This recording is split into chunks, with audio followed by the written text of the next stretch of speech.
سنة 2026 بدأت، بس لحظة واحدة قبل أي احتفال خلينا نسأل نفسنا سؤال مهم جدا، سؤال ممكن يغير نظرتنا للسنة دي كلها. إيه اللي اتغير فعلا غير الرقم اللي على النتيجة ده؟ يعني لو الواحد هو بنفس طريقة التفكير، بنفس العادات وبنفس الأعذار اللي بتتقال كل مرة، يبقى الحقيقة المرة إن مفيش أي حاجة حصلت. وهنا بتيجي الصدمة الحقيقية. الوقت مش بيكافئ اللي بيستناه أبداً. الوقت بيكافئ اللي بيتحرك، اللي بياخد خطوة. طيب، لو التغيير مش في الوقت نفسه يبقى المشكلة فين؟ المشكلة في خدعة عقلنا بيلعبها علينا كلنا. الخدعة دي اسمها في علم النفس وهم البداية الجديدة. المخ بتاعنا بيحب جدا التواريخ الجديدة، أول السنة، أول الشهر، حتى أول الأسبوع. بيحس إنها فرصة عشان يبدأ من جديد، كأنها صفحة بيضة تماما. وده طبعا بيدي دفعة حماس قوية جدا في الأول. بس خد بالك، الحماس ده عامل زي الألعاب النارية، بينطلق بقوة في السماء، مبهر، لكن في ثواني وقوده بيخلص وبينطفي. بيخبط في أول عقبة تقابله، شوية تعب، شوية ملل، أو أي مقاومة بسيطة. وده بيفسر بالظبط ليه أغلب قرارات السنة الجديدة بتفشل وبتتبخر قبل حتى ما شهر فبراير يخلص. الحماس المؤقت ده عمره ما كان كفاية. طيب، ليه بنفضل نقع في نفس الفخ ده كل سنة؟ إيه السر ورا المقاومة اللي بتمنعنا نتغير بجد؟ الإجابة في الجملة دي ولازم نستوعبها كويس قوي.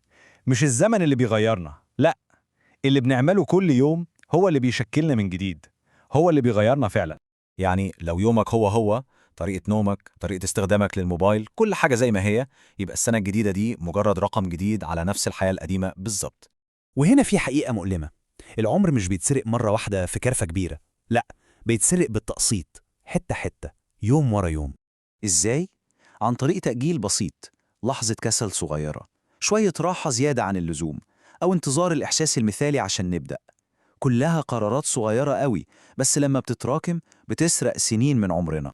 وده بيخلينا نسأل نفسنا بجدية، هل السنة اللي فاتت كانت سنة تطور ولا مجرد سنة عدت من عمرنا وخلاص؟ في فرق شاسع بين إن الشخص يكبر في السن وبين إنه يتطور. إن الرقم في البطاقة يتغير ده مش إنجاز، لكن إن الشخص يبقى أقوى، أذكى وأكثر وعياً هو ده التطور الحقيقي. يبقى ده السؤال اللي كل واحد فينا لازم يسأله لنفسه بصدق. هل أنا أقوى من السنة اللي فاتت، أذكى، أكثر وعياً؟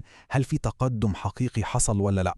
علمياً المخ مبرمج إنه يقاوم أي تغيير. هو دايماً بيدور على الحاجة السهلة، المريحة والسريعة. أي محاولة للتغيير الحقيقي المخ بيحاربها مقاومة داخلية عنيفة. والمقاومة دي بتظهر في شكل أكبر خدعة نفسية ضيعت أعمار كاملة، التسويف. المخ دايما بيقول بكرة، من أول أسبوع، من أول الشهر، وطبعا الأسطورة الكبرى من أول السنة. طيب، إزاي بقى نكسر الدايرة دي؟ لو فعلا عايزين سنة 2026 تكون مختلفة، لازم نغير طريقة التفكير نفسها، مش بس التاريخ. الحل مش في القوائم الطويلة والقرارات الكتير اللي بتتعبنا قبل ما نبدأ أصلا. الحل كله في التركيز. الخطة بسيطة جدا وفي 3 خطوات. أولا، اقطع عادة واحدة بس بتسرق وقتك وتركيزك. ثانيا، ابني عادة واحدة مهمة مهما كانت صغيرة في الأول ومارسها كل يوم. ثالثا، ودي الأهم، اشتغل في صمت. التطور الحقيقي بيحصل في الهدوء بعيدا عن كلام الناس والضوضاء. النقطة الحاسمة هي دي. اللحظة دي مش محتاجة احتفالات قد ما هي محتاجة قرار حقيقي بالتغيير. وقبل ما نختم لازم نفتكر أخطر حقيقة عن الوقت، إنه ببساطة شديدة بيعدي. المصيبة الحقيقية مش إنه بيعدي وبس، المصيبة إنه بيعدي وإحنا لسه بنقول لنفسنا لسه بدري. وهوم إن الوقت لسه طويل هو أخطر فخ ممكن يضيع عمر كامل.